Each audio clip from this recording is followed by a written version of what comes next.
ഞാൻ അറക്കൽ ബാവയിലേക്ക് വരുന്നു. അറക്കൽ ബാവ, ഈ മെക്സവനെ കുറിച്ച് ഒരുപാട് പേര് കഥകൾ പറയുന്നു. ചിലർ പറയുന്നു അതിൽ വർഗീയ ശക്തികൾ നുഴഞ്ഞു കയറുന്നു. ഇന്ന് ജനയുഗം അവർക്കെല്ലാം ഒരു മറുപടി കൊടുത്തിട്ടുണ്ട്. ഇതിനെ ഒരു വ്യായാമ മുറയായി കണ്ട് പ്രോത്സാഹിപ്പിക്കേണ്ടതിന് പകരം വർഗീയ ചാപ്പ കുത്തുന്നത് BJPയുടെ ലക്ഷ്യവും അജണ്ടയുമാണ് എന്നാണ്. യഥാർത്ഥത്തിൽ വർഗീയ ശക്തികൾ ആരെങ്കിലും ഈ മെക്സവനിൽ ഉണ്ടോ?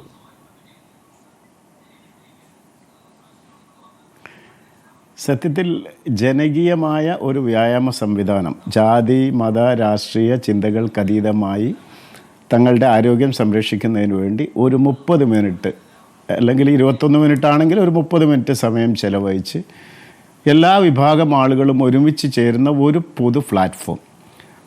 ഇത്തരം ആരോപണങ്ങൾ ആദ്യം ഉന്നയിച്ചവരോടൊക്കെ ഞങ്ങൾ പറഞ്ഞത്, നിങ്ങൾ മെക്സവൻ സെൻ്ററുകൾ സന്ദർശിക്കുക.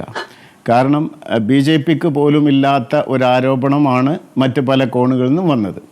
സ്വാഭാവികമായിട്ടും ഇത്രയും സംഘടനാ ശക്തിയുള്ള വിവിധ രാഷ്ട്രീയ പാർട്ടികളുള്ള കേരളത്തിൽ ഇത്രയും രഹസ്യ സ്വഭാവത്തോടുകൂടി ഈ ഒരു സംഭവം ഒരിക്കലും നടന്നിട്ടില്ല.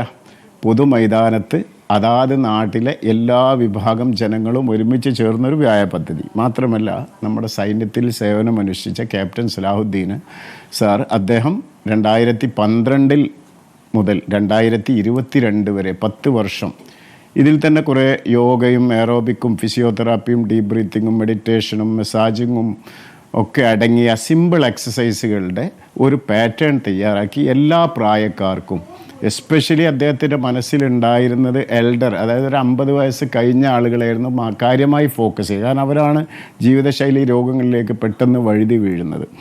അപ്പോൾ ഇത് 2022 ഒരു അലുമിനി മീറ്റിൽ വെച്ച് ഇങ്ങനൊരു സംഭവം അദ്ദേഹം ഷെയർ ചെയ്യുന്നതും അത് എൻ്റെ സുഹൃത്ത് KT മുസ്തഫ അറിയിക്കുകയും ഞാൻ ഇവിടുത്തെ ഗ്രാമപഞ്ചായത്ത് പ്രസിഡൻറ്റും എൻ്റെ സുഹൃത്ത് അതേപോലെ തന്നെ ശിവാനന്ദൻ പോലുള്ള ഞങ്ങളുടെ നാട്ടിലെ പെരുവള്ളൂരിലെ ഗ്രൂപ്പുമായി ചർച്ച ചെയ്ത് ആളുകളോട് പൊതുവെ ഇതിൻ്റെ ഒരു ഗുണം, എല്ലാ വിഭാഗം ജനവിഭാഗങ്ങളും ഒത്തുചേരുന്ന ഒരു വ്യായാമം അരമണിക്കൂർ കൊണ്ട് പെട്ടെന്ന് പോകാം, എളുപ്പമാണ്. അപ്പോൾ ഞങ്ങൾ അതിൻ്റെ ഒരു ബ്രാഞ്ച് ഇവിടെ ഏതെങ്കിലും പാർട്ടി അനുഭാവിയാണോ അനുയായിയാണോ? ഇല്ല, എന്നെ ആളുകൾ എല്ലാ പാർട്ടിക്കാരായിട്ടും ചിത്രീകരിക്കാറുണ്ട്. അതായത് കോൺഗ്രസ്സുകാരനായി ചിത്രീകരിക്കാറുണ്ട്, ഇടതുപക്ഷക്കാരനായി ചിത്രീകരിക്കാറുണ്ട്. പക്ഷേ ഞാൻ അങ്ങനെ ഒരു പ്രത്യേക രാഷ്ട്രീയ നിലപാടില്ല. പിന്നെ മുസ്ലിങ്ങൾക്കിടയിൽ വിവിധ സംഘടനകളുണ്ടല്ലോ, സുന്നി, മുജാഹിദ്, ജമാഅത്ത്, അങ്ങനെ അതിൽ ഞാൻ സുന്നി പക്ഷത്താണ്, AP വിഭാഗത്തിൻ്റെ പക്ഷത്താണ്. പക്ഷേ പ്രത്യക്ഷമായി ഞാൻ മറ്റുള്ളവരോട് ഒരു ശത്രുതയോ, ഇന്നുവരെ എൻ്റെ ജീവിതം മുഴുവൻ ഒരു തുറന്ന എല്ലാ വിഭാഗം ആളുകളോടും ഒരു ഉദ്ദേശിച്ചതായി നമ്മൾ മനസ്സിലാക്കുന്നത്. അങ്ങനെയുണ്ടോ? അങ്ങനെ ഒരിക്കലും സാധ്യമല്ല. കാരണം അങ്ങനെ സാധ്യമല്ല എന്ന് പറയാനുള്ള കാരണം, ഒരു ഗ്രാമം എടുത്താൽ അല്ലെ ഒരു നാടെടുത്താൽ ഇങ്ങനെ ഒരു കൂട്ടർക്ക് മാത്രം സ്വന്തമായിട്ടൊന്നും ഇവിടെ ഇല്ലല്ലോ. നമ്മളെല്ലാവരും ജീവിക്കുന്ന ഒരു പൊതുസമൂഹമുണ്ട്. ആ പൊതുസമൂഹത്തിനിടയിൽ അങ്ങനെ ഒരു പ്രവണതയുണ്ടെങ്കിൽ അതാദ്യം മനസ്സിലാകുക ഞങ്ങൾക്കാണ്. പിന്നെ ഇതിന് ഞാൻ നേരത്തെ പറഞ്ഞ പോലെ ഒരു പരസ്യമോ അല്ലെ പ്രത്യക്ഷമായിട്ട് നിലവിലുള്ള രാഷ്ട്രീയ സാമൂഹിക സാഹചര്യങ്ങളിൽ അധികാരായവരോ അല്ല ഞങ്ങളാരും.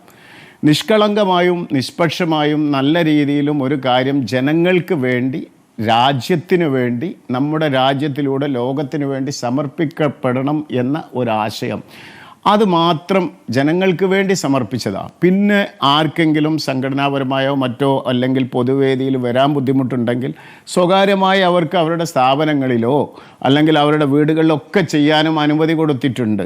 പിന്നെ ആരെവിടെ തുടങ്ങുന്നു എന്നതിന് പകരം നല്ലൊരു ട്രെയിനർമാർ, 21 വ്യായാമങ്ങൾ, അത് ഒരു ട്രെയിനർക്ക് കീഴിൽ കൃത്യമായി എല്ലാവരും കൃത്യമായ ഇടവേളകളിൽ എണ്ണം തികച്ച് ചെയ്യുമ്പോഴാണ് അതിൻ്റെ ശരിയായ ബെനിഫിറ്റ് കിട്ടുക.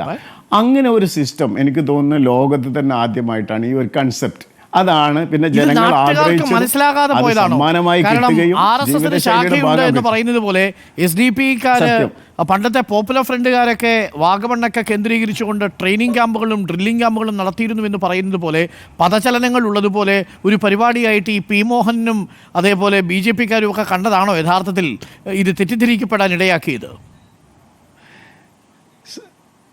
സത്യത്തിൽ ഞങ്ങൾക്ക് മനസ്സിലായത്, ഈ മെക്സവിനിലേക്ക് വരികയോ മെക്സവിനിൽ എക്സസൈസ് ചെയ്യുകയോ ചെയ്ത ആർക്കുമില്ലാത്തൊരു പരാതി കേട്ടറിവ് വെച്ച് അത് സത്യമായിരിക്കുമെന്ന് കരുതി ഇവർ പറഞ്ഞതായിരിക്കാം. പിന്നെ എല്ലാവരും തിരുത്തിയിട്ടുണ്ടല്ലോ.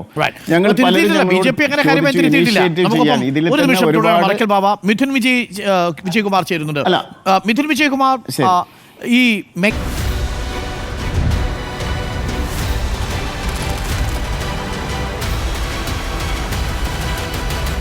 Debate with Dr. Arun Kumar.